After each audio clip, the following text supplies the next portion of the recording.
Drama serial रहमत की अगली किस्म में हम देखेंगे कि बारी परीशे को गाड़ी में छोड़ने जा रहा होता है जब वो परीशे से कोई बात करता है, जिस पर परीशे उसे कहती है कि मेरी जिंदगी वैसी नहीं है कि जो हासिल करना चाहा वो आराम से मिल गया।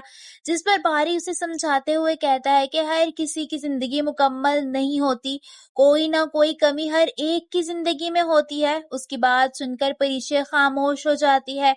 वहीं हम देंगे कि मिनाल यानी बारी की बहन और परीशे दोनों साथ ऑफिस आ रही होती हैं। जब इनाया दोनों को साथ देख लेती है, उसे बहुत ज्यादा जलन होने लगती है।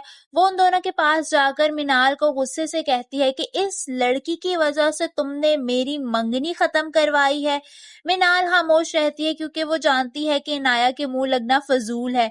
जिस पर इनाया परीशे से कहती है कि तुम जैसी लड़कियां सिर्फ दिल बहलाने के लिए होती हैं। वो उन दोनों को अच्छी खासी बातें सुनाने लगती है और वहां से चली जाती है। मिनाल परीशे की वजह से बहुत ज्यादा शर्मिंदा हो रही होती है। वहीं हम देखेंगे कि आलिम साहब जुबैदा बेगम के घर आते हैं। उनको पता चलता है कि अलीजे ने एक ज्वेलरी शॉप खोलने का सोचा है और ये फैसला किया है कि वो ज्वेलरी की दुकान खोलेगी। वो उसे काफी ज्यादा बातें सुनाने करते हैं और कहते हैं कि कितना जलील करवाओगी हमें तुम, अब तुम दुकान पर बैठोगी, ये सब करोगी तुम, हालत देखी है तुमने अपनी। वो अलीजे को अच्छी खासी बातें सुनाकर वहां से चले जाते हैं, जबकि अलीजे का दिल बहुत बुरी तरह से दुखता है। आलम साहब के जाने के बाद जुबैदा बेगम अपनी बेटी अलीजे को समझाते हुए कहती हैं कि जिस घर में कोई मर्द ना हो उस घर की बेटियों को मर्द बनना पड़ता है।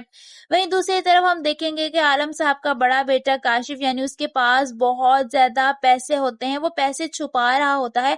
जब उसकी माँ यानी रुमैसा बेगम वो पैसे देख लेती हैं, वो जल्दी से कमरे में आती हैं और अपने बेटे को कहती हैं कि इतने सारे पैसे। वो इतने सारे पैसे देखकर हैरान रह जाती हैं। आप सबको क्या लगता है, क्या रुमैसा बेगम अपने बेटे की गलतियों पर पर्दा डालेंगी? कमेंट्स में अपनी राय का इजहार जरूर कीजिए।